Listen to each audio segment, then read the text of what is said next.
You are watching The Skeptic's Guide to the Universe, your escape to reality. Hey everyone, how you doing? Welcome to Friday. What's up? It's Friday. Welcome to the Friday live stream. What's up, guys? So it's just the 3 novellas today because Evan is hip deep in taxes. Just the 3 of us. Yeah. So you know that we're going to talk about science fiction at some point. We just got the 3 of us on. Yeah, and we are definitely going to have a special guest pop in. Yeah, we're not going to say who it is until he pops. So I want to give you guys a little information about how I spent some of my time today. Yeah. Is this going to be interesting? I'll try to make it as fun as I can. All I right, won't go do ahead. it George Robb level fun because that guy could talk about anything and make it funny. But, you know, so like I have rotting boards on my deck and I had to pull some of the boards up today. And which is hard. You know, the really crappy deck screws do not want to come out. Mm-hmm. But I'm going to give you guys a little bit of advice. When you're using a 3-foot crowbar, make sure that your leg is not in the way when you put weight on that. Yeah. Oh, yeah. Because yeah, you never apply any force in the direction of any part of your body. That's a good general rule. Right. Yeah. Especially when both ends of a crowbar are sharp. You know, they have like things to pull nails up. You know what I mean? Yeah. So just, point of curiosity, it doesn't feel good when that thing goes into your leg. I'm just letting you guys know. In case you were wondering. Yeah. Are you gonna rebuild your deck or are you just gonna do it board by board? Well, I know that you did it and you bought some really heavy duty wood. Ipe. It's it's like ironwood, it has a naturally dense high oil content. It's water resistant. It's worth the expense. It's like twice as much. But, what are you going to do? Buy pine or something really cheap, and then you're going to have to treat it every year, and it's going to rot away like your existing deck. So, yeah. I don't know. I think that if you can afford a higher investment up front, it's actually cost effective long term, and it's low maintenance, man. You can't beat low maintenance. The big problem, though, Jay, you might want to wait because, as we know, wood prices are through the roof. Yeah, I thought about that, but it's insane. It was a safety issue, and I wasn't like redoing the whole thing. I only bought like 15 boards. Yeah, if you're gonna patch it for now, that's fine. Yeah, yeah. And part of the problem is they don't. The people that do average deck work, they don't even really go out of their way to cover the nail, the screw holes well and all that. So that's where every problem I've ever had with deck wood comes from screw holes. Yeah. Well, you can cap them. You can cap the screw holes too, so they are flush and they don't get water in there. when I was building my deck, so I have a high deck because my backyard is a hill. So like you build the deck out, and of course as the hill's going down, the back of the deck has a long drop down to the backyard, and so I trusted the guy that I hired, but I wanted to double check the engineering of the deck because it's so high. Yeah. And I looked up what the standards were because there's always there's going to be some regulation, right? Some regulatory standard about like how thick do the supports have to be based upon the height, Right. And it turns out like I was doing this over the summer and they had just changed the regulations that were going to go into effect in January, right? Increasing the the thickness of the support. What do you call it? The posts, The right? beams. The vertical Yeah. posts, Yep. based upon your height. So I calculated it out for my deck, and I know that I needed 8-inch posts. The guy puts it in with 6-inch posts, Right. and it just doesn't look right. Like it looked like, you know what I mean? Like they looked way too thin for the height of the deck. But the wood is that strong, though. Is that why? Well, no, but the posts are regular wood. They didn't put only the okay. surface of the Yeah. deck is the ipe. So these were like just these were regular lumber. So I emailed the guy and I linked him to the site that I was just on, and I was thinking to myself, I wonder if he's going to go here, right? Like Yeah. his only response is going to be, "I will fix it," right? Yes. But I wonder if he's going to tell me that those standards are not going to be ridiculous. in effect for 6 months. Yeah. And he did. He did say that. Although he did say, "I'll fix it." He opened up with, "Well, those standards don't apply yet." So I replied, I'm like, "I would very much like my deck not to be out of code in 6 months." Right. You know what I mean? Like that. Yep. Really? Like you're going to say that, well, your deck's in code right now. It's not doesn't comply with the codes that have already been passed and are going into effect in 6 months. I mean, that's just ridiculous. But they did basically double up on the post. So now it But looks those 6 months, though, Steve, sturdy. they were a good 6 months, Yeah, I mean, and then I mean, think come about on. resell. Think about resell. I know, if you ever of want to- course. So, the general rule is even if you like with stuff like this, even if you trust the experts that you get to do things, double checking quality control is worth it. Every time I invest the time to sort of double check any kind of project that that I'm farming out to other people, it always pays off. Yeah. Right. Or at least almost always. There's always some way they're cutting corners or whatever. You just got to advocate for yourself in situations like this, or find somebody that that you trust that can do it for you. You know what I mean? It's like if you're buying a car, take your car nerd friend with you. You know what I mean? If you don't know a lot about cars, it's always good to have another eye on it because Yeah, definitely. I mean, if you're going to buy a used car, like take it to a pro mechanic. Yeah. And have them give it a once over. That's a must. If you don't do that, you're really setting yourself up for some pain. Now, shouldn't those columns be steel? Like, no, nobody builds steel columns on an outdoor deck. They're always wood. It's just a matter. They have to, the higher they are, the thicker they have to be. That's it. And there's only so far they could be spaced apart, etc. But it's rock solid now. I mean, you don't want it to feel like it's shimmering underneath you or shimmying underneath you when you're walking on it. So I read a cool article. I want to click over to this article I read because I thought it was fascinating. That I'm going to ask you guys a question, and Ian, I'd like you to answer as well because I'm curious to hear what you guys have to say. How many emotions can a human discern from a scream? Yeah, I think I read something about that. All right, don't talk then first. You go last. It's more Steve, than 'cause- you would think. I know that. Bob, how many you think? Just pick a number. 5. All right, that's a good answer. Ian, Wait, from like, what do you mean by from a screen? Like If you hear a scream, Oh, either a that person scream. is I'm afraid, sorry. that person's excited, that person is Oh. disgusted, whatever. You could how many different emotions? I thought you said screen, and I was like, Scream. oh, Oh, no. like a That movie, made a no lot. sense. From a scream, 10. No, I'll do 6. 6. All right, Bob's 5. Ian is 6. Is How it many you without got, going Steve? over? I thought it was like 32 or something, like some ridiculous number.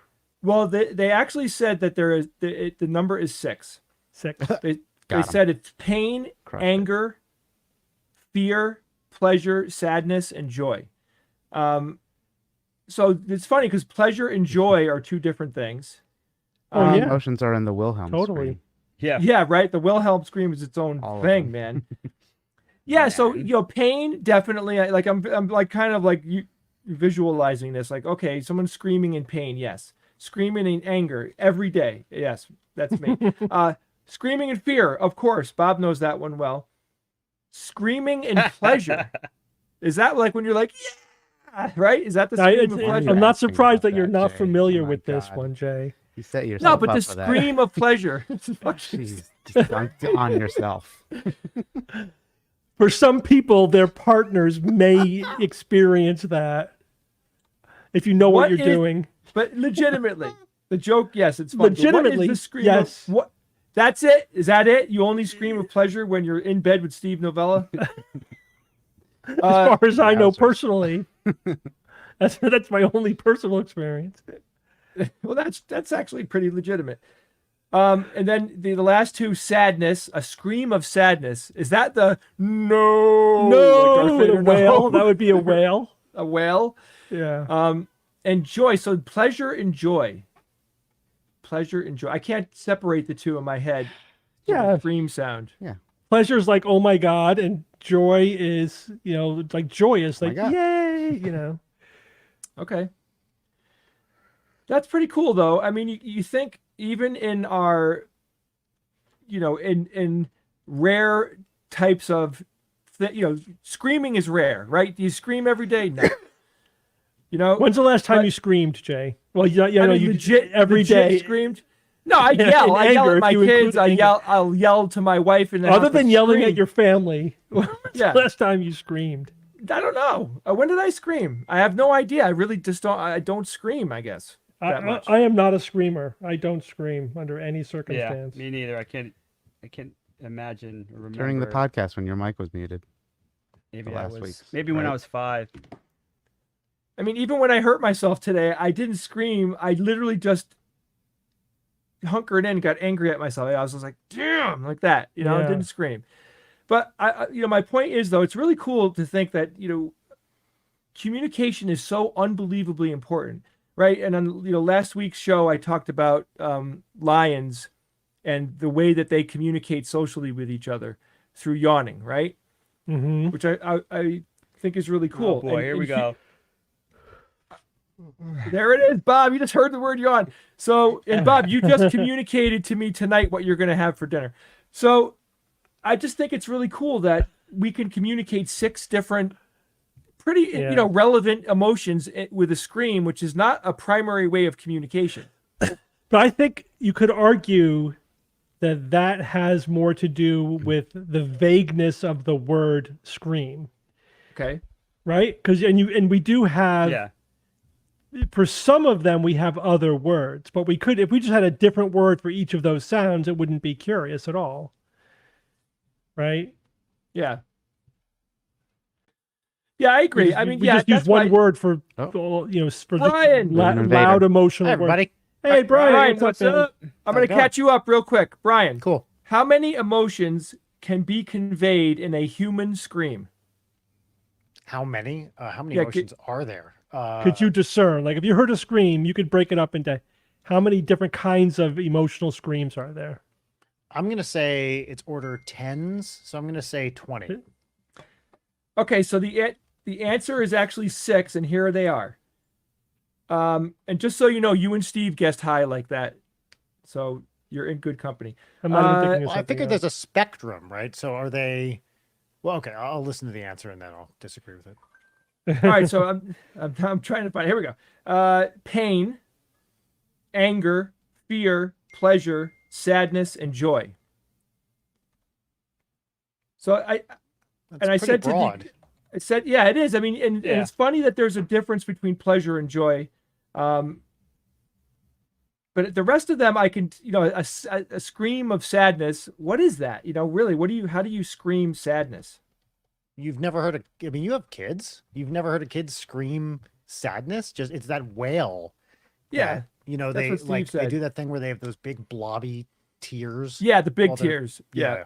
It's not It just also Yeah, might be the word you're actually screaming that helps convey the emotion, right?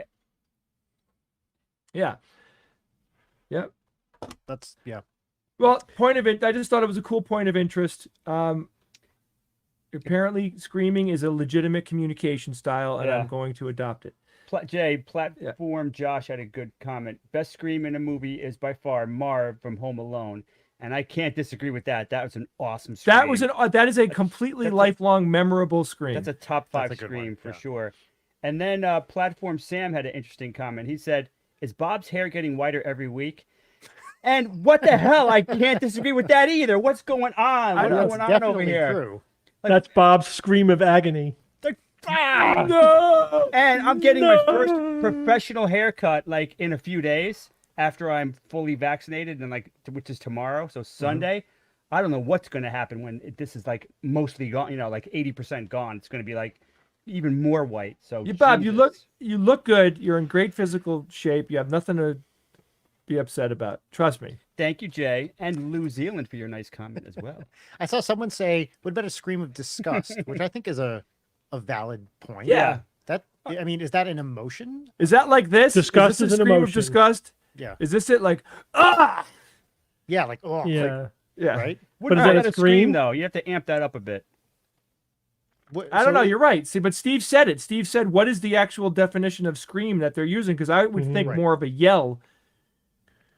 Is there what is when people talk about the number of emotions, is there a widely agreed upon Yes, thing? What is that number? there is. Steve? I don't know How what the many- number is. I could look it up, but psychologists do use like a set number. I would imagine it's like 20-ish seems reasonable, but It depends on 27. There we 27, go. okay. 27 human emotions, new study finds. But there, you could also have a combination of a scream that would convey, multiple. I mean, what we should really do is plot this in a 27-dimensional Yeah. space, and then each emotion exists as a point in that plot, right? That's You want me to do that now? yeah, please. do. Okay. Thank you. Have you guys ever seen the comic book emotional facial expression reference that Walt Disney, Yes. some artist that so this is to explain to the audience. It's a series of faces drawn that each convey the mixture of emotions, right? So you have a pure emotion and then a mixture of emotion. So they'll say, here's anger, but here's surprised anger. Oh wow, And that's and awesome. it's so cool to look at because it's first off, it's universal, right? It's just one of those human things that are cooked into us. But when you think about it, like it's cool that there's a lot of them, but it's also cool that there's a limit. It doesn't go beyond that. There are no other facial expressions. That's it. And it really does show all the facial expressions. I think that is so cool. So I think what they do is when they come up with a character, they have to draw all these faces.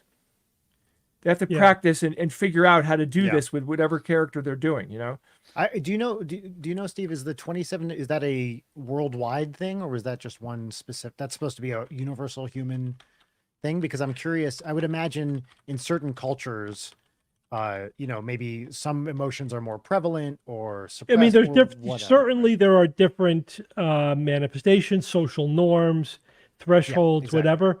But things like emotions are pretty culturally universal. Oh, interesting. They're pretty hardwired, in people, Yeah. because we have to. It is a common language that we have, Yeah.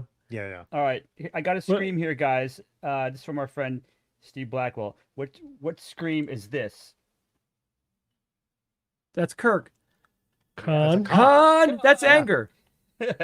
That's anger. That's it. Combination of anger and frustration. Yeah, I Anger was and gonna, dude, I frustration, was I gonna would say. say frustration too. Absolutely, yes. Let's call it 100%. franger. That's true. Yeah, I guess you would have to allow those emotions to mix. I would just like to hear them played out, you know. I just looked it up. If you look up like drawing human facial expressions, you'll see some really good references. It's amazing I'm not finding how few lines you need to convey complex emotion. Mhm. Oh yeah. I Just mean, a you little- can do it with like line drawing, with like eyebrows and a mouth, essentially. Right? Yeah, Sure. yeah. Like, it's like 3 lines. Yeah. I bet you could get most of them with just that. Hmm. And that, of course, reminds me of animated Star Trek from the 70s. If you look at how whoever the artist was that drew all the characters, this wasn't detailed animation. I mean, the face was just a bunch, just a handful of lines. He captured every character so well with so few lines. He really, whoever did that, just nailed it. Yeah, that's He an or art she form just unto nailed itself. it so well. I Totally always agree. admired, how well he captured everybody. I didn't really like those episodes though. that out there. They were kind of weird. They were There's kind of something weird. Yeah, there was something. Have weird you about watched it. them recently? Yeah, I did. Last time we talked about them. I looked online. I wanted, let me look at them, and they just felt They're off. they're a little Yeah. goofy, but they're still, it's still kind of fun and nostalgic. But you got to give it to James Doohan, who We did a lot of the voices. No, not only because of that, but they were not going to use like Sulu and Uhura. Really? They were not going to use a couple of the big ones. And he's like, I'm not doing this if you don't include them. He really, or was it Leonard Nimoy? Crap. No, I think that was Leonard one of Nimoy them. that did It might that. have been Nimoy. It was all the Which is a great secondary move. characters. They were gonna cut all the secondary characters, and he said no. Good for him. Mhm. And that was It's too bad that was only one season. I wonder where that would have gone if it went a few What? seasons. And was What, it Brian? mid-70s? Is that right? Yeah, Yeah. Yeah, some of them are still, still can get into, even though some of them are goofy, like the one with the stasis box, yeah. with the spy weapon in it and stuff. The box that time, there's no entropy. I mean, time just like stops. I mean, I've always thought of what would I do with a box like that? From what I understand, those episodes are canon. They're legit they? Star Trek canon. I'm pretty sure. I thought I read that. What is Brian? Somebody asked you if you asked the guys if their feet are on WikiFeet. Do you know Oh. what WikiFeet is? Well, I have not. Yeah. Do you guys know what WikiFeet is? No. What is it? So it is exactly what you think. Also, I believe the person is referring to WikiFeet Men, which is a yeah. separate WikiFeet from the regular WikiFeet, which is just a bunch of people's feet, like public figures' feet online. It's I have an entry on it on WikiFeet Men. I Naked believe feet? yeah, unshod feet, I guess would be the word. Yeah, I like Um, that. Unshot. And yeah, if pictures of your feet are out there, someone has probably uploaded them to WikiFeet if you're a public figure. And I believe my current rating is 4.71 out of 5. I did Wow. check this recently. Yeah, it's pretty solid. Here's a link, Nice. everybody, if you want to go vote. Let's get that over 5. But Sure you we can get it at over 5, 6. and that's an Yeah. interesting thing about WikiFeet is you can actually somehow push it over 5. I don't know if you need to register for an account. I'm looking at your feet right now, Is that like going from warp to ultra warp? and you definitely have what I would consider to be feet in the normal range. Thank you. I'll take that as a compliment. That's just such a weird thing. Why does this exist? People like feet. I mean, I that's guess that's you're a, right. that's a 3-word answer for you. People like Jay, feet. Yeah. people internet. love feet. Yeah, I feet mean, are like imagine you need feet. You need feet. And then of course that reminds me of this foot show that my mom watches. I go downstairs, a hang foot out show. hang out with mom, and this is like a foot surgeon, feet surgeon, people who deal with the craziest feet problems you have ever imagined. Do not eat your lunch when you're watching that show. I mean, I could watch anything. I thought I could watch anything. I'm looking away at some of this stuff. It's just like crazy. I feel so bad for a lot of people who have these maladies of feet that are horrific. horrific and scary. I could watch anything. The one thing though that is hard to watch is eye surgery. Oh Yep. no, yeah. Even Yeah. you know that famous thing in was it Shenandoah where he cuts the guy's eye? It's like this Duchamp thing. They slice a guy's eye with a razor blade. It's a very famous like from the 1920s black and white film. I saw that once like in high school or something, and it's bothered me ever since. Yeah. Oh, Yep. just upsets me. Jay, do you remember that Italian zombie movie? Yep. we I was watched? just gonna say it. I mean, you can't. It Was was. it- I can't think of eye injury without thinking of that scene. Was it in in that Argento? movie. I think it was. This was a. It was the I'm trying to movie remember- Zombie, I think, wasn't it? The movie Zombie. I think it was Argento, just I called think. Flat Out Zombie, and it Yeah. had some interesting scenes. One there was like a splinter of wood, and you see, and from this angle, you see the eye going slowly toward that Ugh. splinter and then going in. Yeah, you never no, forget thank that. That's like a 35-year-old memory. It's like clear as day. They're very upsetting. I agree with you, Steve. I can't do it. It's awful. I think it's perfectly legit to think that we have such an aversion to it because, my God, we are so hyper protective of our eyes. Yeah, we You know, have to be. It's natural yeah. to be. It's like to be when completely somebody- freaked out. If somebody in a movie gets kicked in the nuts really hard, you have a You reflex. feel it. You Yeah. feel that. Yeah. I feel it. I was. I totally have that sympathetic, Yeah. thing going on. Yeah. I have an eye thing. I have very, very poor vision. I'm minus 16 in both eyes, ish.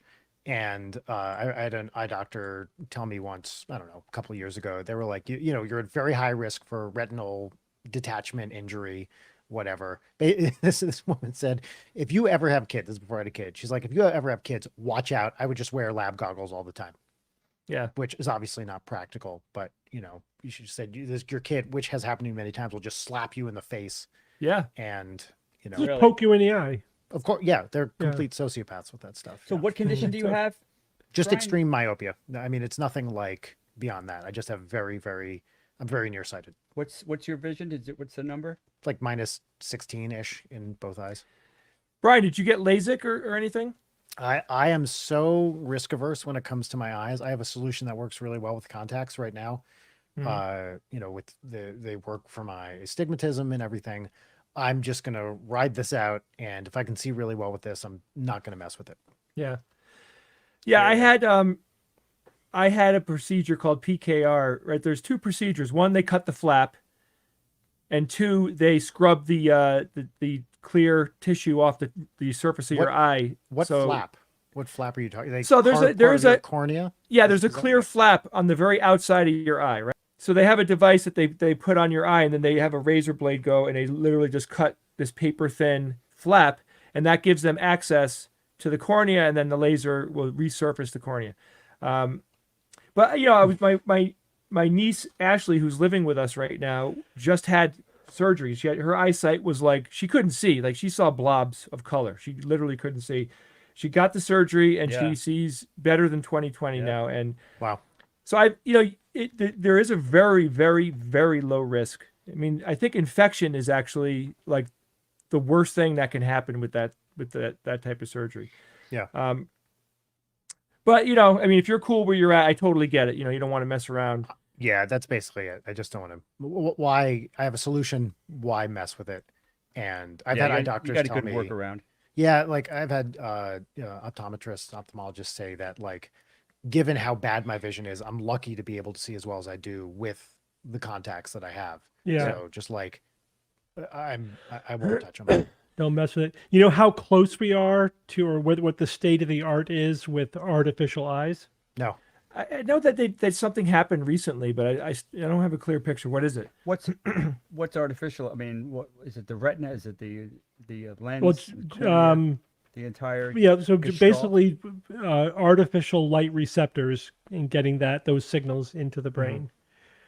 Oh God, man! I've So what's the deal?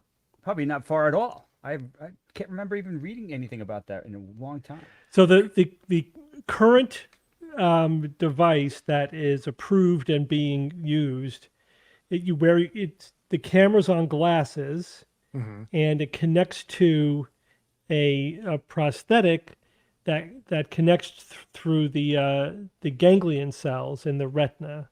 So these are the cells that the photoreceptor cells stimulate, right? Right. So this is bypassing the photoreceptor cells and directly stimulating the ganglion cells, which then Wait, would where's send the the signal retina to in the all brain. this?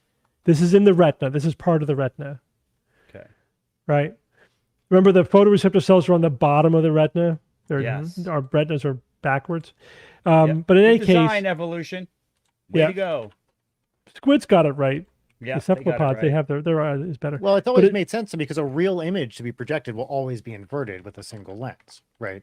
But it's So- not has nothing to do with that. It's just that there's multiple layers of cells, and at the bottom of this stack of cells are the photoreceptor cells. Oh, I see what you mean. Gotcha. Yeah. So the light has to go through these other cells. That's why you get something mean like bottom diabetic right? retinopathy, because the blood Yes. vessels are on top, as opposed to the light receptors being on top and everything else being below it, including the blood vessels. That's why also we have a blind spot. We wouldn't need a blind spot if everything was on top. So it's just, vision evolved independently multiple times, and sometimes it arranged one way, sometimes it arranged another way, but it's a coin flip. But it locked it in for all later Yeah. evolution. So that There's when no the eye going back. anatomy There's no going became back. complicated, it was kind of stuck with that design. But in any case, the state of the art is now 60 black and white pixels. 60 black and white pixels. That's not very good. It's not very good. Talk to me when you hit 65. I mean, So 6 million.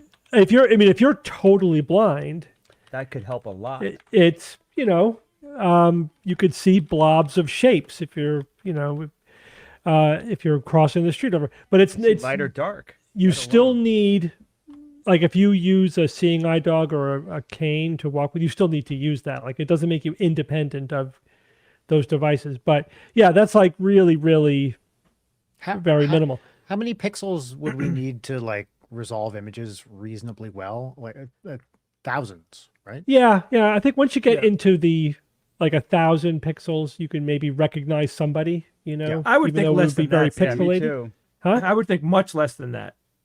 Much less, really? Yes. It depends. I can. Well, I can take a thousands. picture.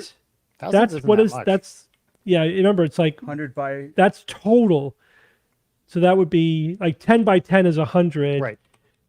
20 by 20 is 400. So 30 by 30. We're talking like 30, 35 by 35 or something like that. That's not that Yeah, much. That's pretty Jay. coarse grained. That's very coarse. So there was a German company that had one where the receptor was in the eye and it also connected to the ganglion cells, and they claimed to have over 1,500 pixels. The Whoa. company formed in 2011, and then they shut down like last year, saying it's not working. And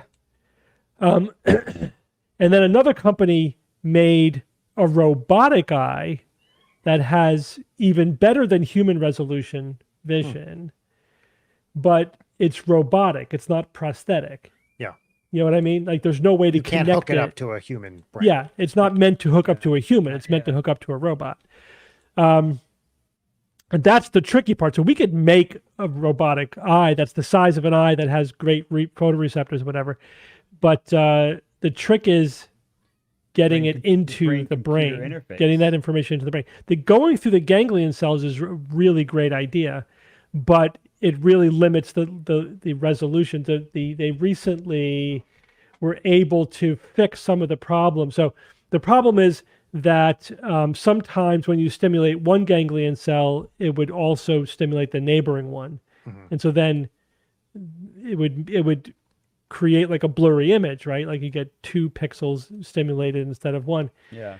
So they figured out how to prevent that from happening. But that's only with 60 pixels they were having problems, keeping the pixels separate. Yeah. So, imagine going beyond. But of course, they're only using a tiny patch of the retina, so there's a lot of real estate they could still use. So what about the pre-processing that happens at the eye level before it gets to the brain? Does that happen? I assume that happens at the ganglion level, so that they're not. Yeah, it missing happens out? at every level. Processing happens at every level of vision, from the Right, but I'm saying is that if you- photoreceptor cells to the ganglion cells to every step of the way. Right, so you're not bypassing then the pre-processing that happens at the eye level. Well, it's hard to say. You're that's not something, bypassing it, but the question is, how will the brain make sense of these signals? it remains to be seen. I think it depends. If you were born blind, good luck. I mean, your brain, you don't have the brain to interpret it. But if you lost your vision as an adult, and there are lots of ways that people lose their vision as an adult from the retina outward, and then you could bypass that. Like if your cornea fogs over, or if you have a problem with your vitreous humor, or you have your photoreceptor cells degenerate or whatever, you can bypass that. As long as you still have ganglion cells to attach to, then this kind of thing could work. They could do a thing where they, how they do these things with AI, where they basically enhance images. I mean, the processing is extreme and it takes a while. It couldn't happen instantaneously, but I'm curious if there's a thing where you could basically hook it up to some kind of AI that enhance, you don't need as many pixels because the AI can interpret. Well, they already have that. I mean, this device uses an external processor to help process the image and know how to stimulate the ganglion. And they're actually figured out a way to fake color using this method. So it's getting incrementally better, but it's a long way from Geordie LaForge's visor, Yeah. So we either need to figure out a much better way to interface with the ganglion cells, or it's tough to bypass them to the optic nerve. The thing is, the optic nerve is fibers from the ganglion cells, right? So, the ganglion cells are the cell bodies, and so they need to be alive. You can't just have nerves without the cell body that gives rise to those axons, right? They die back if that happens. So anyway, if you were born or you could blind, bypass that altogether and just jack right into the visual cortex. Right. But if you were born blind though, then that could be insurmountable, because it could be. I mean, certainly we don't know how we would deal with that. And plasticity, the brain's plastic. Yeah, but it's limited. You can train the brain. Yeah, you can, but it's limited for really highly specialized processing. There are windows. There's a window, and that window. There are windows of opportunity for learning for development. And after that point, like after you're a few years old, when you should have developed binocular vision and all that, that's it. So you may be able to see, but you won't be able to make sense of what you're seeing the way. Yeah. There are people that have gotten sight after never having had sight, and it's bizarre. And one interesting side effect of getting sight in your adulthood after never having it is they were immune to visual hallucinations. Visual illusions, not hallucinations. Yeah, not hallucinations. Very cool. Illusions. They cannot be tricked by illusions because their brain isn't processing the information. Right. Yeah. It's like raw data. It's like, here's the raw data. I'm not messing with this because I don't know how to mess with it. Yeah. And which is a really unexpected side effect, but it makes sense. I would imagine though that it is not out of the realm of human ability someday to encourage the brain to learn how to do it again. You'd have to induce a childlike state in the brain. Yeah. And it's not impossible, but that's going to be super hard. Well, we're talking revert all the neurons in the visual cortex to into baby cells, baby stem cells, and have them just start from scratch. Is it the same with hearing? Like people who get cochlear implants, if you're born deaf, it's harder to get that back as an adult? Yeah, it's the same with hearing, although it's not as complicated as vision. But so there's a lot of processing that happens. A lot of just sound stereo processing. It's all analogous to like what we know of from like electronic stereo equipment. There's an analog to that in the brain. That we're still learning about. There's still a lot we don't know. Like tinnitus is not an ear problem; it's a brain problem. They think that's a problem with processing of input, at the brain level, not necessarily something that's being generated in the ear. It's getting from the ear. It's like a phantom noise that your brain is generating, because of some problem with the processing, So, Grimbeard made a comment. It's like, said, Bob, that's a common misconception about the critical period for language learning. Adults actually learn languages easier than children. It's phoneme distinction that closes. And I don't disagree with that. Phonemes are are the critical thing that you just soak up like a sponge and become hardwired in your brain. And that's one of the main reasons why people have accents, is because they didn't learn the language during the critical period where their brain was like mapping to the phonemes, the distinct sounds that Right. each languages make. But adults actually learn languages easier than children. Yeah, if you already know language, though, but if you have somebody who never learned any language as a child, Yeah. that is not true. That makes sense. They will lose their ability Yeah. to learn process language. But yes, if you already can speak one language, just like learning grammar and vocabulary or whatever, sure, yeah. But yeah, phoneme distinction is definitely, there's a window for that. And also just the basics of language processing, there's a window for that as well. But there's very few cases historically of people who grew up to a certain age without exposure to language, right? I mean, that's a Yeah. very unusual Yeah. situation. There are cases in the literature, but they're very rare.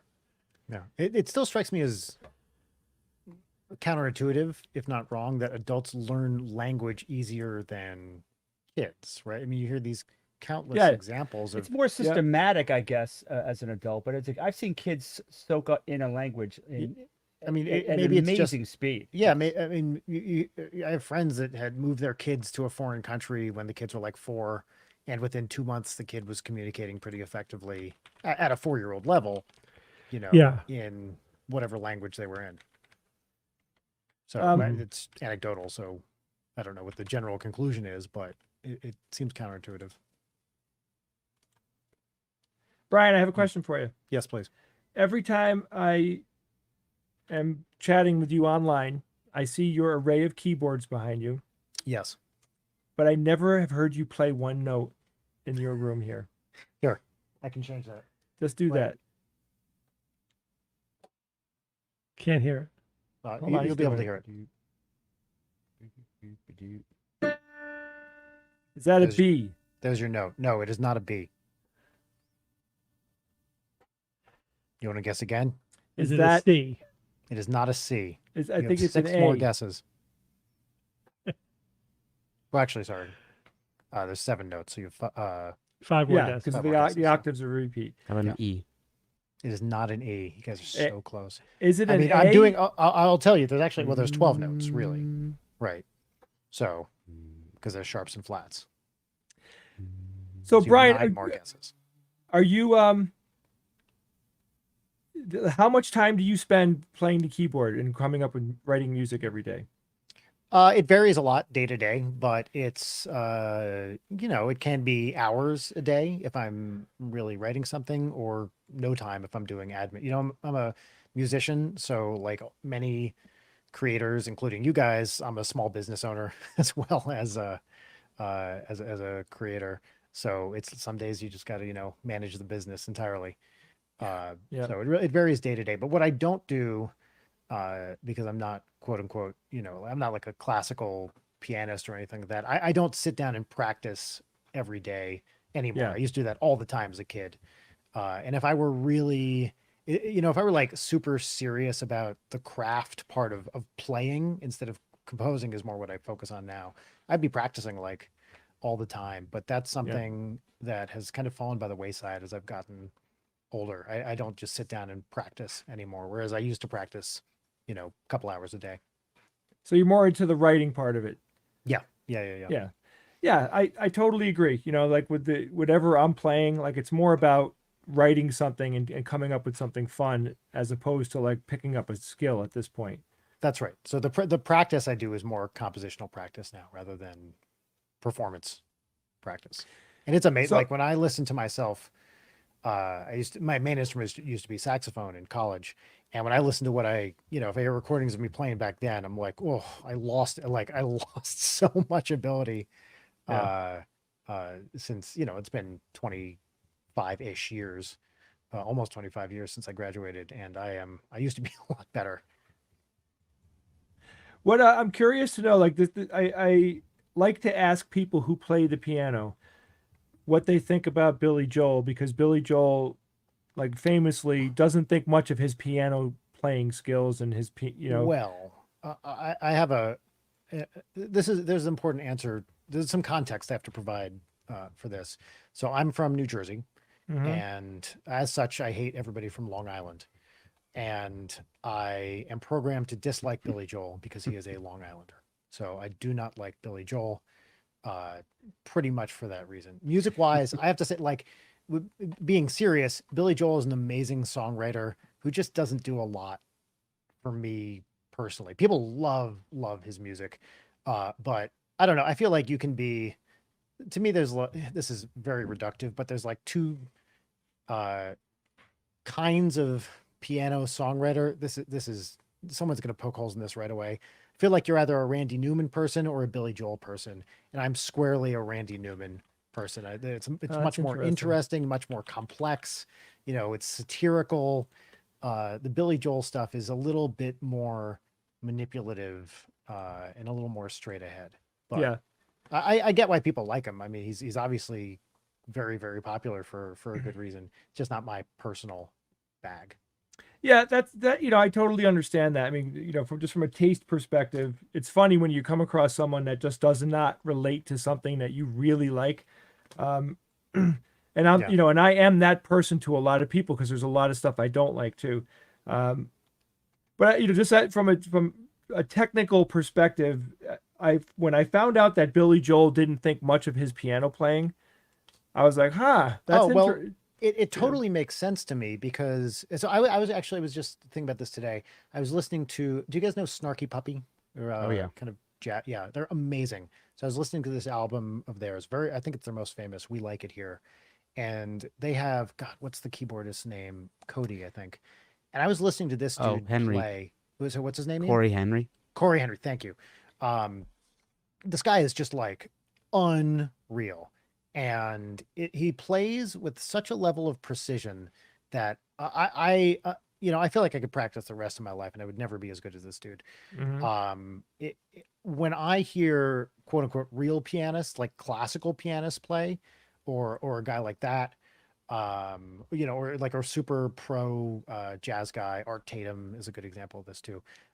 I'm just like, man, I suck. I am like, these guys are like up here and I am down on the floor comparatively. So I was thinking about this a lot today.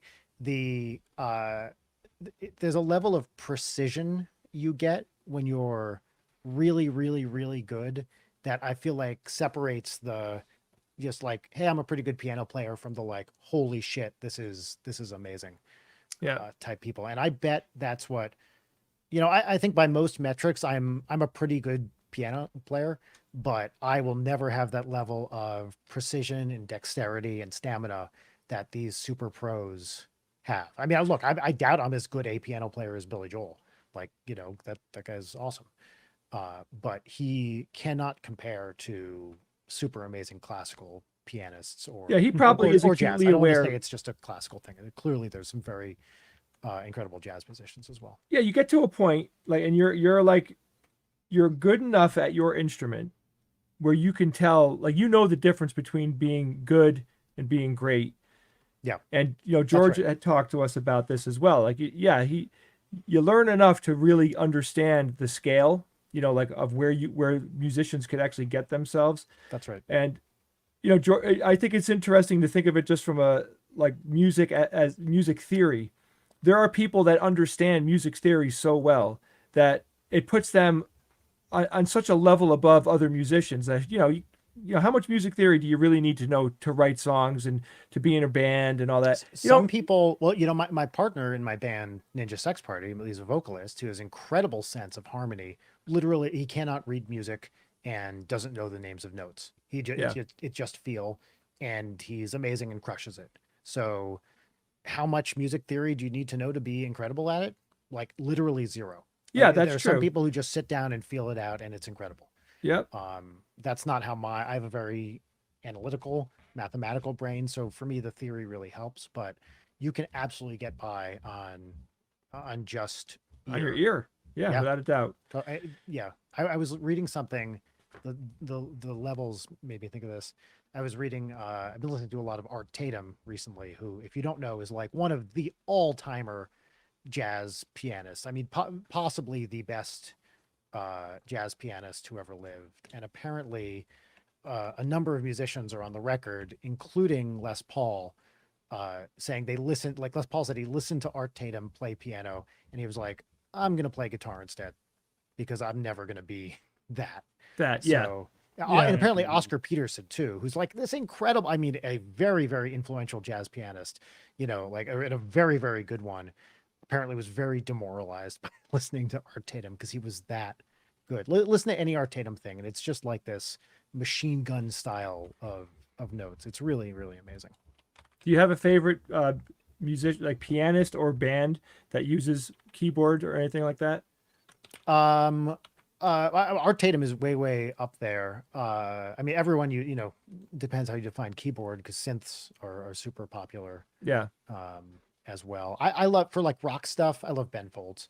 I think Ben Folds is really his songwriting's great. He's a very talented pianist. Yeah. I'm a big fan of all of his stuff.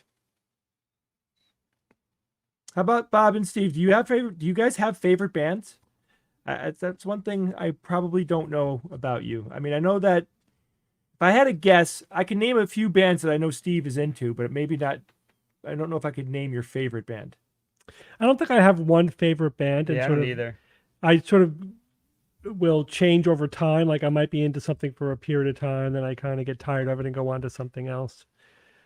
But there are some that I can always go back to, like the Police. Yeah. Is music I will important always listen to to you a Police guys? song. Like you because I know I have some friends who just don't really care about music and they don't listen to it. No, I love that. Yeah, they listen to Phenomenally it. important to me.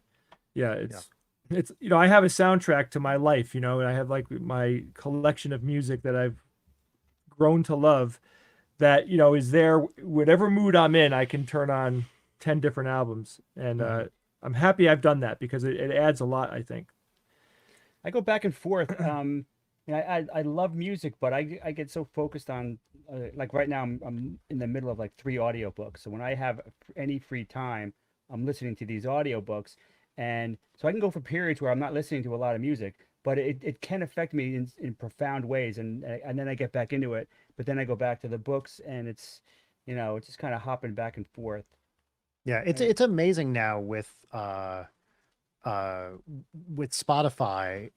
not being great for the musicians, but in terms of how much they pay, but it's amazing for consumers of music because you can literally just find some band you've always wanted to listen to and get their entire discography just like right there. So I will very frequently and occasionally with their discovery algorithm just find something new and be like, you know what? No, I've never really listened to that. Let me dig in and see what it is. So that's something I like to do is once every couple of weeks, I'll just find a band that I don't really know much about, but I've like heard of and listen to a few albums and see if it's for me. Yeah. And it's incredible with everything that's available on streaming and YouTube right now.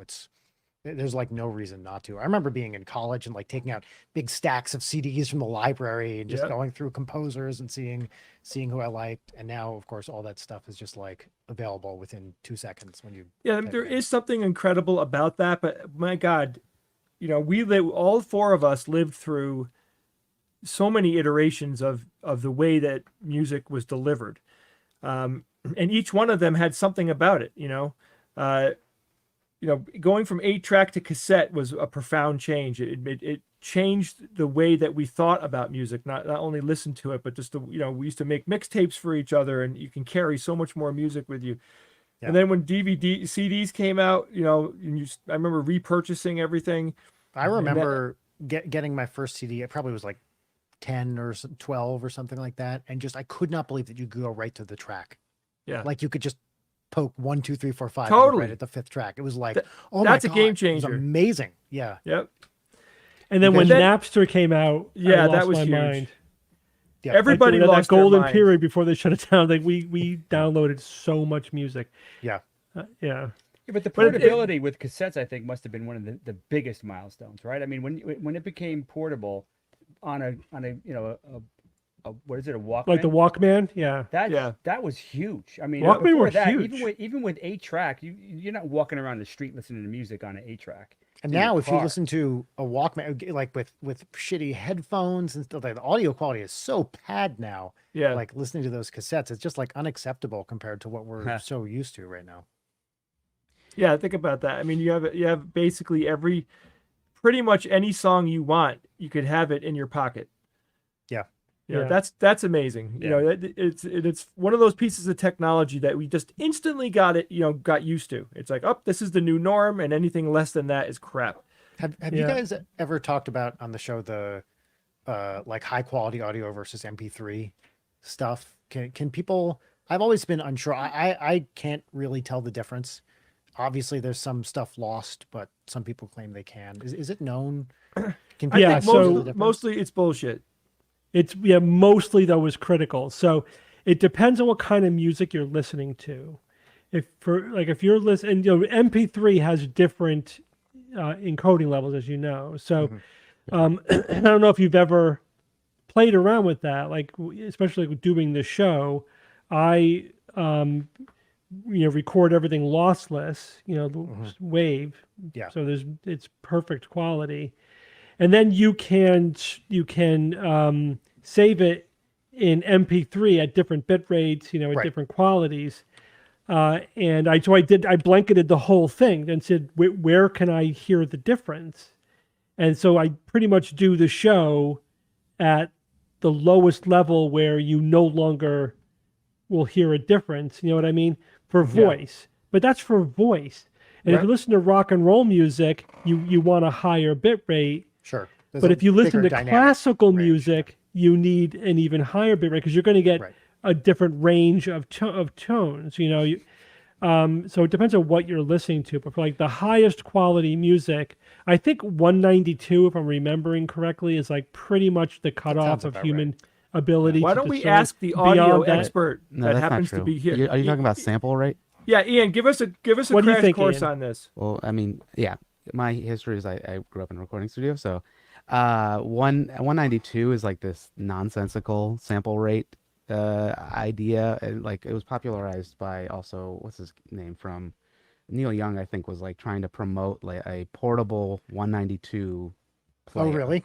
Yeah, And and just it's made it totally up? flawed, and I mean, but anyway, it's way beyond human hearing. Like 44.1 is what 20 kilohertz and 20 hertz, and that's like human hearing. And anything above that is kind of nonsense. It's like for bats to hear, Yeah. like in that range where you can't hear it. And 192 actually introduces distortion into a 44.1 waveform when you down convert it to like Oh, really? yeah, like it's for a while at least. Now it's better, but before it used to like introduce distortion. Anyway, Ian, can you hear the difference between MP3 and wave?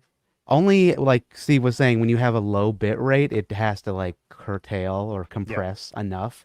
But there's all this theory of golden ears, and it's like it's mostly nonsense or That confirmation means bias. like super tasters. And even for if it hearing. was, it's like, Huh. well, then who cares? Like 90% of the people who are listening can't tell the difference. So what does it matter if you, fancy engineer, can? Yeah. So Yes, but it's- people on the internet will claim they all can tell. The Oh, difference, 100%. which is the crucial There's a thing. lot of nonsense in this. Until they're world. blinded, then they Yeah. can't. Yeah, I remember we once posted a picture of us in the recording Until they're studio, blinded. and there was just this endless discussion of that can't be the mic they use because of blah blah blah. Yeah. all these like pseudo experts on audio engineering.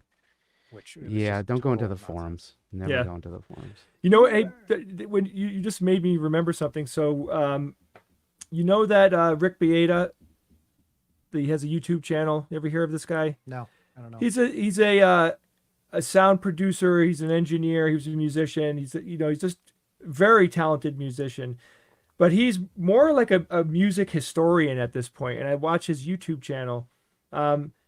And one thing that he does, which I find absolutely fascinating, is that he will try to recreate the exact recording condition of something.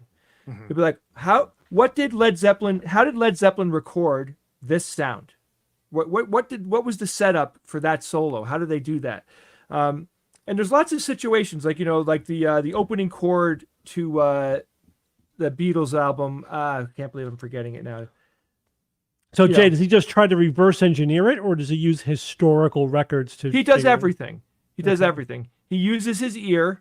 He literally calls up people if they're alive and says, "What did you use?" And he'll be talking to the musicians and talking to the Yeah. sound engineers, and of so course, hard though, because not only do you need the space, you need the mics, you need the mic placement. I mean, it's like there's so many variables that go That's into right. that. Like it seems to me like a I mean, you can probably approximate it pretty well, but you're never going to get exactly there. And then there's just like whatever random shit was laying around the room too. Well, Of but course, I mean just the sound environment, right? You know, all the reflective surfaces. If there's an open mic, which a lot of times, you know, people who are recording music are using an open mic, right? It's just part of this. You can get incredible textures with messing around with where a microphone is located in a room. And But you know, they very get damn seldom, close. I They would get damn imagine. close. Yeah, and I mean, do you guys like? Did you like keep records of where you put everything and So where you set that, everything I up? was gonna say that it's probably actually easier with older records because engineers like actually wore lab coats back in the day, Right. and like they took fastidious notes. Like Glyn Johns, who's more of like a Fastidious. popular producer, especially with the Beatles. He was known for like writing down notes, and he has like a very specific drum technique, like 4 mic drum technique. So like some of that stuff is like really easy, I think, to recreate. And we used to when it was like 2-inch tape. Now that it's digital, it's like who gives it? Like it's irrelevant. Like you take notes maybe of like what the mic is, but positioning is really not written down like it was. We don't Because you like, could do so much in post production. yeah, that, and it's like the And be- analog boards. Like we have an SSL 4000, so like it was one of the earliest boards that had automation. So it would actually track the position of the potentiometers, and like you could recall mixes, and that was huge. Yeah, that's in the amazing. 80s. And now you just like open a session, so it's like recalled instantly. But we had to like write down. I have still these drawings my father made where we would have to like mark on all the outboard gear, like what position it was at, and like all this crazy stuff. And it's pretty amazing, but we don't do that anymore. I Yeah, love The other thing today with everything, you know, first off, electronics have, you know, in the last 20 years, electronics have grown so phenomenally. Like it's just ridiculous how much better electrical gear is today than it was just even 10 years ago. But you know, and Brian, you know this probably, and Ian, of course, knows this better than anyone. Like you could just buy like things that will change the sound of your electric guitar to pretty much anything that you want it to sound like. You know, what amp do you want? I want it to sound like this amp that was from the 60s, and you got it. It's to varying degrees of success, though. Like some of those emulators are amazing, and others are just terrible. Our producer had a mic that claimed to emulate, like you could just dial up whatever classic mic you wanted to emulate, and it was not as good as it just didn't work Yeah. well, you know. And it's some of those your mileage may vary on Yeah. that stuff. There's something. Ian, I don't know if you feel this way. There's something just magical about a great recording studio and great recording environment. Well, I'm biased, Like, so yes. right. It's like we kind of always say it's like not about the gear, even though it's kind of about the gear. It's not about the gear. It's No. the vibe of the space It's and the like vibe. how chill you can, you know, be. And also, you know, we had bands that would like live above because we have apartments with the studio. So it's like that just like brings a whole different level of like comfort with it. Yep. And then if you know your stuff, it's gonna be smooth. you Dude, know? it's always the best when you can, if you're in a space for a while, you can just leave the stuff there and go and Yeah. then come back, and then, you know, so much of what I'm sure you and what we do, you're in for like a day, Yeah. and you don't have that time to live in the space, and it just makes such a big difference. We're very lucky. We've recorded in 2 really amazing studios. One is here in LA, Sunset Sound, Yeah. which is just, I mean, you and I have talked about this, Ian, but like it's, you know, we recorded in, they have 3 studios there. We've recorded in all of them now. One is where Purple Rain was made, a million other things. One's where the Doors used to record in the 60s. And there's pictures of like Jim Morrison. There's an audio chamber there. I may have told you guys this story, a reverb chamber. And, you know, it's like behind a wall, they got to move it. And they were giving us a tour of the studio. And one of the engineers was like, okay, so this is, you know, studio ones where the Doors recorded. Here's this reverb chamber. And the rumor is that Jim Morrison either gave or received a blowjob in this very reverb chamber. Okay. Wow. Now I wonder if he screamed with joy. All right. No pleasure, Jay. It's Pleasure. pleasure. Right. All right, Brian, I have to it's point this out. Another funny thing about every time I do some type of live streaming with you, or you and I are in meetings quite a bit now together every week. Yeah. Look at your own video. Yes. There is an illusion being created in your video that By I the find door? Is it the door and and the keyboard, the keyboard white keys look like it's the light coming from behind the door. Right? Do you see what I'm saying? I see it. And every time your shoulder obscures the corner of where the door meets there, and it looks like it's the door light. When as soon as you do that, it's like that light is being produced by the door, not a Yeah. keyboard. Do you guys see that? Yeah, totally. I think that's really cool. Nice. Anyway, we have a quiz, and this quiz is sexy. Uh-oh. Great. Yes.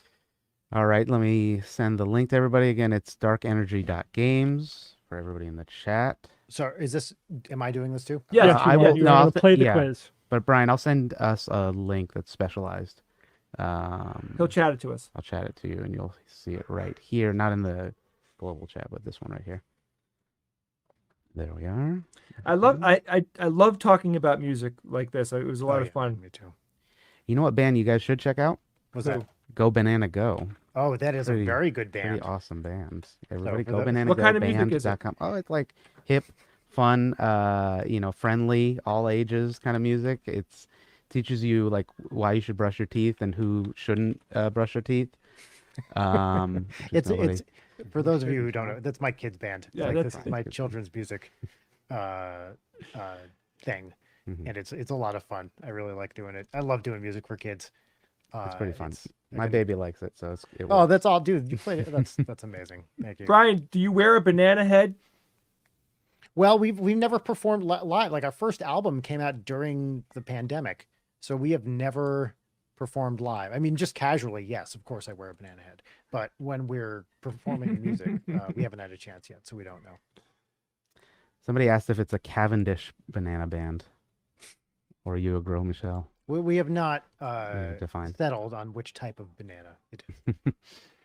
Oh, while people are logging into the game and everything, Steve, I haven't fully had a talk to you about what's going to happen when I go to Hawaii. Mm-hmm. So real quick, we had a plan. Like my wife's sister, my sister-in-law, she has two kids that are basically the exact age as my two kids, and we love to have the families mix, and it's awesome. So we usually vacation with them. So we try to do like a big group family vacation every year because the kids get to play with the other kids. Mhm. And we were going to go to Spain last summer, and COVID killed it, right? So bottom line is we got credits from the airline and Airbnb, and we were losing money because Airbnb was pulling some funky stuff on us. And we had to pull the trigger real quick. So we were like, what's the soonest we can redeem this stuff before we lose it? Because there was time limits on everything. So we said, why don't we just stay in the United States? Okay, where? And I'm like, Hawaii? Hello? You want to go to a beautiful place and Hawaii is just amazing. So we decided to go to Hawaii, and immediately the very first thing I did, once everyone agreed, okay, we're going to go to Hawaii, I said, I'm going to eat Gros Michel bananas. I'm going to eat multiple varieties of banana. I'm going to have an ice cream banana. I'm going to have an apple banana. There's I'm reading about all these different kinds of varieties of bananas that I could grab in the areas that I'm going to be. So what I'll do is I'll FaceTime you, Steve. Okay. While I'm doing it. I wish if you really want to eat these bananas, Steve, they can be shipped. Have you been before ever to Hawaii? Yeah, I have been to Hawaii 3 times, and every single time it became my best vacation I ever Great, took. nice. It's Hawaii is remarkable. Yeah. It's Beautiful. a place to go. Yeah, I've been there twice. Yeah, Been there we once. toured there, I guess 2019, and it was in Honolulu, and it was just amazing. I'd never been there before, but we did a little, puddle jumper plane between islands, Yeah. and it was just, done that, yep. oh my God, flying over that scenery is just incredible. And Honolulu, is like the most commercialized. Like that's a city. Yeah. Go to the Big Island, go to Maui, go to Kauai. Yeah, we went to Maui. It was amazing. Yeah, it's just that area has so much to offer. So I just highly recommend it. So anyway, I'm so psyched, Steve, because I'm going to be. They're saying there are fruit vendors that are just on the street. Where are they? There's 3 of them that park here, and there's a bunch over there, and they're just selling stuff off their farm. So I'm going to go bananas about bananas. Oh, you know And what? Well, I did that the last time I was in Hawaii, but the only one that was available on the days I was there were the apple bananas. You can get apple bananas anywhere. They're like What did you think of those? they're small, which I liked because then you could titrate how much banana you eat better. Yeah. And they're a little tangy. They're basically like a tangy banana. It was good. I Nice. liked it. I I liked will do it. that. I didn't even think about it. We stopped at some roadside banana bread thing in Maui, and I never thought to Banana bread. ask what type of bananas is this banana bread. Yeah. So I'm curious now. Yeah, and I've also, before I started dieting, I got really into plantains. I was all about Oh, frying the best. plantains and eating. I Oh, God, love plantains are so plantains. good. Fried plantains are just Sweet plantain. amazing. Mm. All right, so All right, what do you let's do think, this. Ian? I think we're ready. We can synchronize. All right, so Brian, you click the link. You're good, right? You know what's happening? Yeah, I'm waiting. My hovering over the synchronize button. All right, when I say click, we're gonna click. Here we go. In 5, 4, 3, 2, 1, click. Got it. 0 seconds behind the Zero. last. Awesome. That's it. Well You done. can't get better than that, Super. man. Hell yeah. Also, somebody sent in this video of like CGI rendering, and the different emotions Let's see it. during Let's do it. like the rigging. Is that Moana? No, I think it's Raya from the Oh, from Raya The and the Last Last Dragon. Yeah. That is remarkable. It was incredible. Look at that. Oh, that was cool. Wow. That's amazing. That's it. It's pretty cool. Love I it. wonder how much how trained are we as well, right? Because part of it is watching movies and you see Yeah, a it's lot both. of facial, right? All right, everybody seems to have spammed their latency. If it says too far behind, just follow along with whatever's happening on the screen. Yeah, we'll give a delay. Oh, we don't have to do the delay as much anymore. 'cause No, Frank I fixed think it. it's been fixed. So that means it is. Right, Brian? I love that intro. It's a great Me too. graphic. Ian, All did you right. do that? I did, yeah. It's Well, you're it's a genius. mixture of a bunch of things, but yeah. Oh, here we go. So here we go. How do banana slugs mate? They share sperm by rubbing against each other. They follow the slime trail of their partner, picking up sperm. They have a penis on their forehead. They spit sperm at each other from close proximity. I will have you know that I came up with all of the wrong answers for all of these questions.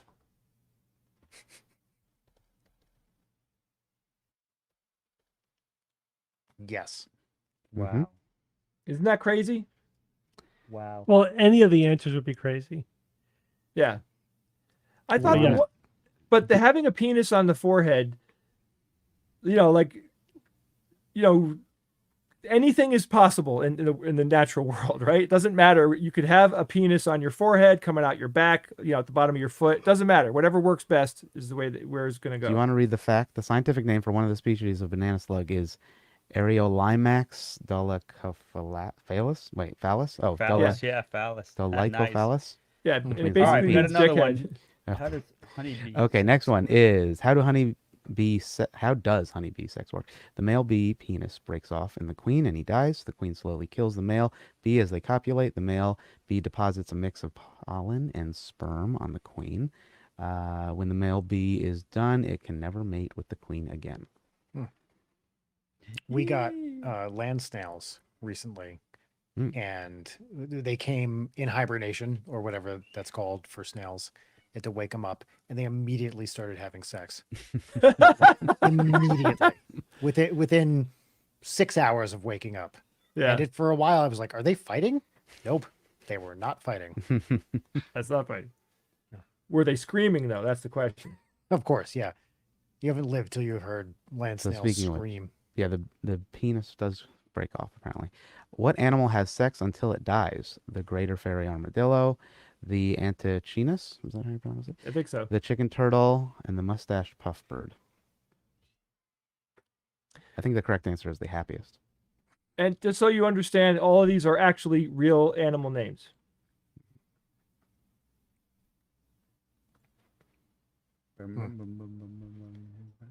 Never heard of any of these.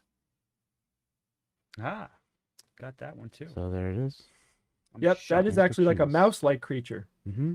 And they'll have That's sex for like true. a couple of weeks until they like their fur starts to fall out, and they literally die.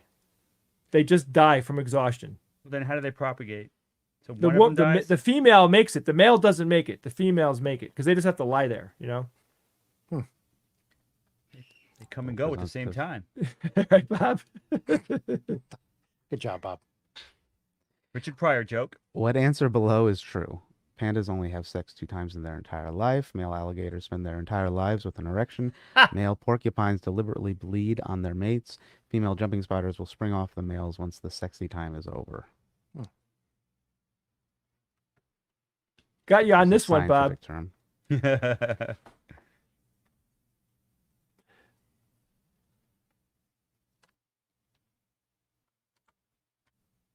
What? Never would have guessed on that. Imagine having an erection your entire life. Well, it would be normal for you, right? But I mean, What does I that guess mean? Does they've it mean evolved it a has way a for it bone? not to be painful. I don't Yeah, know. is it like a penis bone? Like Yeah, some- that's a thing. That's what I would assume it is. It's not that uncommon either with animals, right? Right. Yeah. right. I just thought it was funny to think that alligators were popping constant boners. You know, Well, if your whole life is a popped boner, you don't think of popping a boner. you're Yeah. right. It is It's not just- a popped boner. It's just your penis. It's boner. Yeah. It's Right. the state. And you know, sexy I hope time at everybody the drop enjoyed of a this. hat. Let me see. It was very pleasurable, It was Jay. good for them Good. too. Let me see. All right, it's a good mix. I didn't I get got that some many hundreds. 100s. Nice. Lots of 75s and 50s. I got 3. That's good. Got I 75. got 2. Yeah. I was 2. Did you guys enjoy the quiz this week? I'm curious because I was being a little more funny. Yeah. I like. Yeah, the answers were very entertaining. Good. Hmm. All right. Well, there you have this week's quiz on animal sex. I was thinking, I like it was fun to do it because I'm like all thinking of weird ways that sex could happen. You know, like the porcupine deliberately. I mean, you just bleeding on scratch their the mate. surface. I mean, there's 10 million species on Earth. That's like 10 million different ways of having sex. Yeah. Yeah, the fake answers were great, Jay. Really good job. with Well, those. thank you, Brian. Yeah. You know, I'll take my weekly pat on the back from you if I can't Yeah. get it from anybody else. Sure. I'll text you our hourly affirmation. Should Oh, we take God, some questions? Wait, I want to say something. Yeah, get your questions ready. So I have 2 friends named Brian. Brian Wecht is one of them, right? So I happen to be playing a game with my other friend Brian tomorrow because we're vaccinated. We can actually safely, be in a house with each other. So I called up the guy that I was playing. This is Brian Trent, by the way. He's been on the show many times. Brian Trent and I do tabletop gaming together. I called him. We talked about the game. Then about 10 minutes later, I called Brian and said, Brian, do you want to be on the show tonight? Brian said yes. Then I called back the wrong Brian. I called Brian that you see here, Brian Wecht, thinking he's the other Brian. So I start talking to Brian about the game that we're playing tomorrow. And Brian, what did you say, Brian? You were trying to contextually figure out what happened? The first thing I said is, because we had just talked like 2 minutes before, the first thing I said is this a question for me? And you said, absolutely, this is a question for you. And Yeah. I was like, okay. So you said something about being outside. And I was like, okay, so we're streaming outside. I'm not sure how this is relevant for me. And it's that for the first instinct I always have with this stuff is like, okay, what am I missing here? Yeah, you're missing that- something. Yeah. Yeah. Not that it's a mistake, it's just like, okay, what do I need to fill in to understand what's happening? Yeah. And the really weird thing that I've noticed more and more as my awareness of it has become more acute is that my brain made you sound like the other Brian for the first 2 responses. Yeah, you told me I was the other Brian. Yeah. It's so weird. Like your brain basically like creates the reality that you need it to in certain circumstances. Yeah. You had Well- to be that Brian. Also, we have similar-ish sounding last names, right? One syllable. We got an E, ends in T. Like Yeah. Trent and Yeah. Wecht are pretty close phonetically-ish. They could be a lot farther apart, is my point. But I saw the name Brian on a recent call and just hit that. Didn't even look at the last name. I was just like, that whatever Brian I want to, this will be it. So someone in the chat called you the man with 2 Brians, which I think is Nice. great. All right, what kind of questions we got, Ian? So here's a question: is it important or beneficial to know one's own blood type and RH group? Yes, absolutely. How and Um, why? So not really, because if Well, you ever wherever need they- to get blood, they're going to type you. Yeah, no Yeah. matter what you And say. it's fast too, right? I mean, And they it's can do it fast. essentially instantaneously, Yeah. right? And But if you I would donate think- blood, they're going to type you. It's not like nothing ever is going to happen on your say so about what your blood type is. But Steve, in a real emergency, if you were going to give someone a transfusion, if They you give you give them the raw plasma blood, and they type your blood. no, like what if you're like what if there isn't a hospital? Like what if you're camping and you know? You need Yeah, to and give then what do you someone a imagine transfusion? happening when you're camping?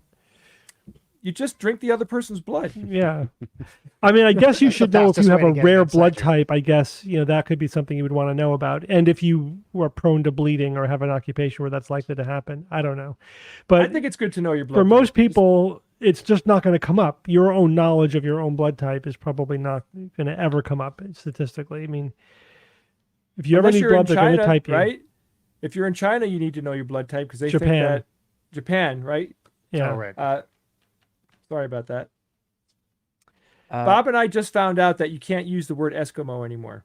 You That's- just It found that never out? came That's up. not a new thing, dude. yeah. I know, but No, it never yes, came it up. has. It has come up. It has come up years ago. You I just don't disagree. remember. We need a website like the woke police website. Like just every day you got to check it, and it'll tell you you can't say this anymore. That would be very helpful. Okay, we'll get on that. Next question I don't know what is, Jay's Letting that talking about. lie. Yeah. Yes, you do, Bob. We laughed about it last night. this is a little tongue-in-cheek. How about naming the next Ninja Sex Party album "People Love Feet"?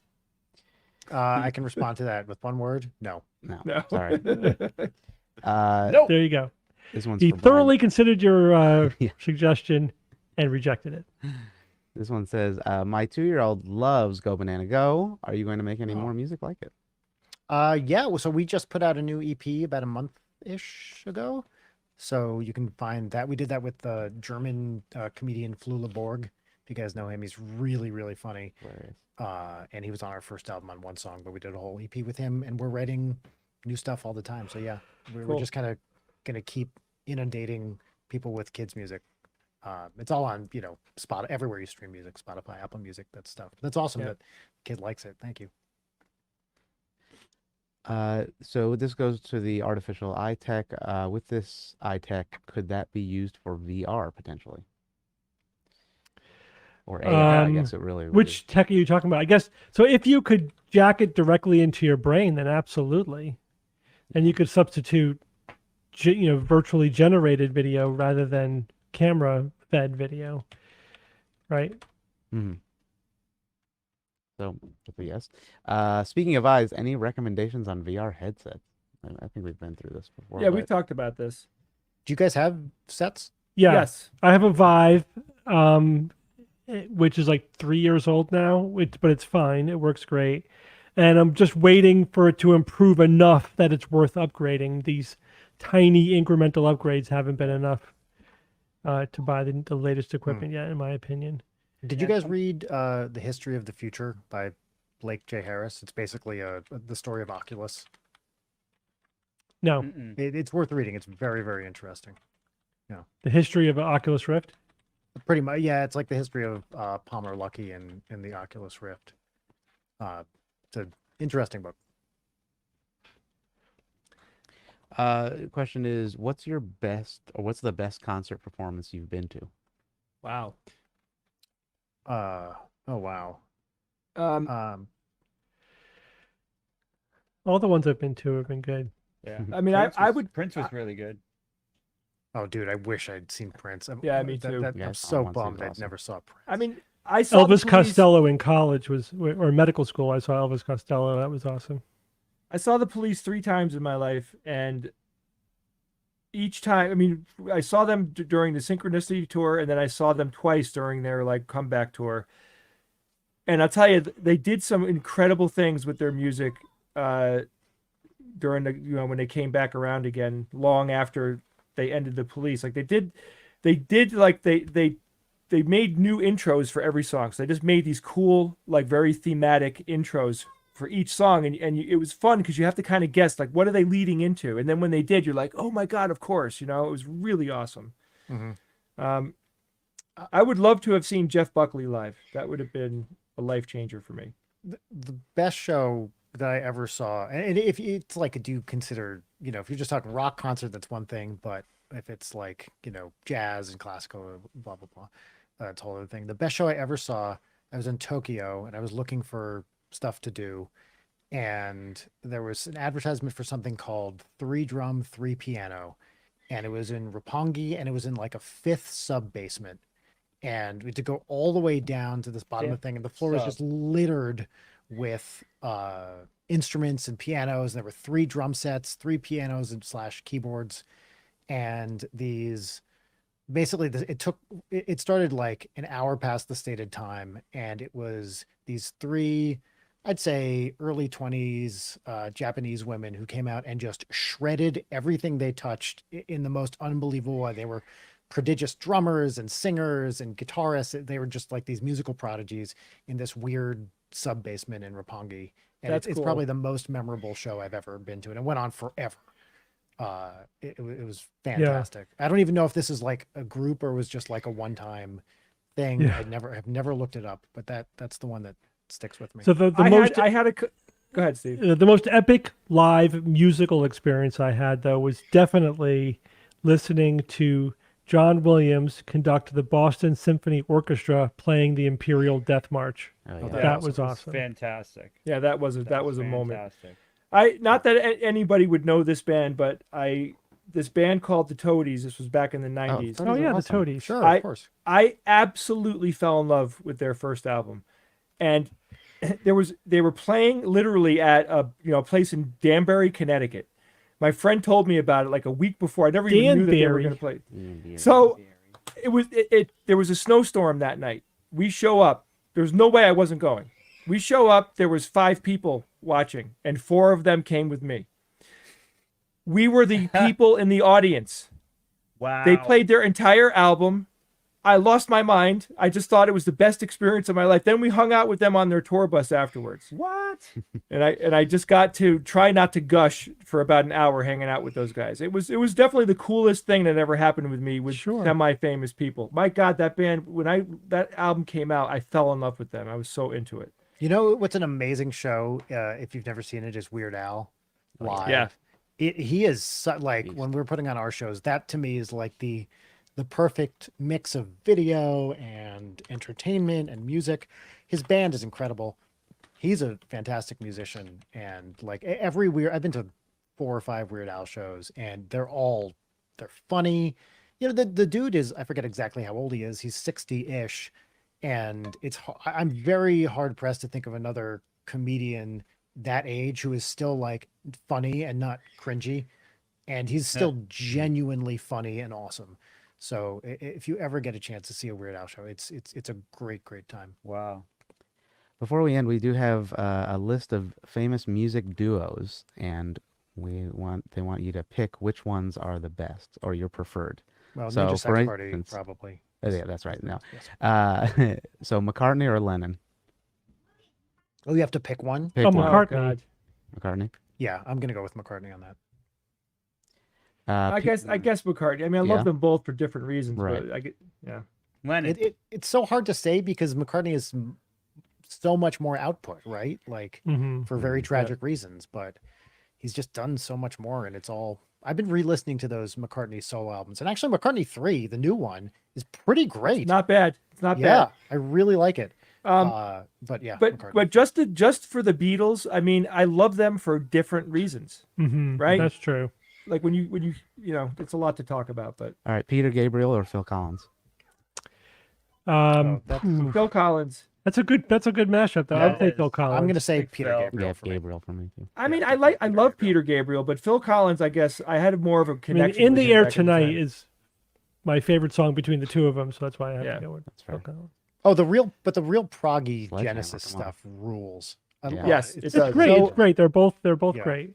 Yeah, I Go ahead, Ian. Okay, Simon or Garfunkel? Simon, not even a Simon. question. It's hard to beat with that. Poor Garfunkel. though. Hall or Oates? Hall. um Oh, they're I two can't- people? Yes. I don't know enough about them individually. you know? Yeah, I mean, I actually have I read can't about them. separate them. I can't separate them. They wrote the songs together for the most part. Yeah. But Hall, He He most did more of the the front singing. he Yeah. wrote the song "Sarah Smile," and that's Oh, one of my favorite it's a songs of great all song. time. Hall & Oates like greatest hit stuff it's like the ultimate party music. It is. You It's just put that on fantastic. and it rules. It makes everyone Like you happy. wouldn't think of them when you think of like an iconic band, but when you put all of their best songs together, like holy shit, they had a string of awesome songs. It's incredible. Yeah, It really it's like is. nonstop hits. Yeah, Okay, Donald Fagen or Walter Becker? This is kind of for the. I refuse to People answer know. Steely Dan questions. Okay, there we go. Yeah, thank you. Gonna Thank you pass for on that. saying that. Sonny or Cher? Share. Share. Okay. Yeah, I mean, you know, for singing, I mean, Yeah, For or just everything. Everything. Yeah. yeah, Cher. Cher. Okay, here's one that you may or may not know: Andre 3000 or Big Boy. Oh, Andre 3000. Yeah, although I have to say, with that Speaker Box Love Below Speaker album, Yeah. I started out like Love Below here, Mm-hmm. Speaker Box here, and then they switched as I listened Yeah. to it more and more over time. 100%. So Yeah, I know what you're saying about that too. I mean, it's funny because his songs took me longer to get into, Yeah, and then when you do, they're you know that does say something. I hear what you're saying, Brad. it felt to me like Andre 3000 was trying to be too much like Prince and not quite succeeding, whereas Big Boy was doing his own thing. I mean, Yeah, he was. obviously there was a lot of homage and stylistic predecessors, but the Speaker Box stuff started to feel fresher to me over time. Although Somebody I do, said Ice Tea or Ice Cube. oh, Ice Tea by Ice- a mile. Ice I Tea? no, Ice no, that's Cube, wrong. I think. It's Ice No. Cube by Ice Cube by a mile. I don't know. I don't know. How well do you know Ice Tea? I mean, Ice-T's we a nice hang out. person, but yeah, You've met him? No, I've met him. He's- I wish. Like, I've met him. He's been to the studio. Ian was- met uh, Nice Tea. Yeah, and his wife. They're Yeah. really wacky yeah. people, but they're Oh fun. man, his in, Ice in Tea's terms of in terms of music, definitely Ice Cube for me. Ice Cube all is, the way. yeah, absolutely. Come on. I don't know what you're talking about. Ice Tea. Okay, how has about some- Daft or Punk? Ha ha ha. what's the difference? Well, They're the One's same. no, around. you tell me. They have the same output. They're the same thing. They just That's basically stand up there with their helmets and they rock on. Like, is there a difference between the two of them? No, it's a joke. Okay, thank you. But if you want a band everybody to listen to, you should check out Wolfpack. Yes, You've never heard Wolfpack? Wolf- love Wolfie. Wolfpack. Freaking crazy good. They did the about the famous Sleepify thing. Yes. Yeah. If you explain it to them. So to the chat. they realized early on that the way Spotify was paying out, basically the more streams they could get, I forget exactly what it was. It was like was it by time or by number of, I can't remember, but whatever they did, they gamed the system by putting out an album of silence and telling all their fans to listen to it on repeat, and made, I forget exactly how much, but it was like tens of thousands of dollars. Yeah, it was like 20,000. Yeah, something like that, I Wow. think. Enough to get in the studio, I think they said. Yeah, it wasn't like they didn't make $1 million from it, but they made a nice chunk of change. And then I think there was maybe some legal wrangling, and ultimately, I believe Spotify let them keep it, but they changed their algorithm so that people couldn't do that anymore. But there's definitely, this is the way Spotify works and pays out, is why you see all these people releasing albums now that have like 1-minute songs, and there's 40 of them. You know, this is like the new way to put stuff out to maximize the payout. Is there any discussion about the Johnson & Johnson vaccine on the show tomorrow? Yes. Blood clotting? Yeah. Okay. So check out the show tomorrow, everybody. Yeah. All right. That's it. Are we done? I think that's Yeah. it. So Right, thank think you we're done. guys. Thanks, Brian, everybody. thanks for filling this whole. I had it a was a ton lot of of fun, fun Brian. talking to you, man. Yeah, guys, I love being on. Thanks so much for having me. Always a pleasure. And we didn't We'll even see you talk next week. about the new particle force that may or may not have been discovered. I know. It's, Talk it's about it exciting. Is tomorrow. that on the show? Yeah. We tomorrow? do talk Or- about it on the show for tomorrow. Yeah. Cool. So you'll hear all about it. I I'm can't editing it right now. Right now. Have a great weekend, guys. Don't forget, register at nexusnecss.org. We have some speakers up. There's like 3 more I haven't put up yet. Ian and I will do it. Well, actually, we're waiting for their headshots. But I will give you guys all the information on the show we record this coming week. I'll drop everything for you. And these are the mascots, by the way. These two guys are the Nexus mascots. Oh, I have the robot in your right hand. I have that robot. This one? Your other right. Your other right hand. Yes. Jay, are they really the mascots? Go to nexus.org and check for yourself, Bob. Well, shit, man. I mean, you didn't consult me on robot mascots. I'm looking at 60 robots right here. Okay. I'm sorry. Thanks everybody for watching. All right, I was waiting for you to say that. All right. Good night, Bye, everybody. everybody. Bye, everybody. Thanks, Brian. Thanks, Ian. Thanks, guys. Skeptic's Guide to the Universe is produced by SGU Productions, dedicated to promoting science and critical thinking. For more information, visit us at theskepticsguide.org. Send your questions to info@theskepticsguide.org. And if you would like to support the show and all the work that we do, go to patreon.com/skepticsguide and consider becoming a patron and becoming part of the SGU community. Our listeners and supporters are what make SGU possible.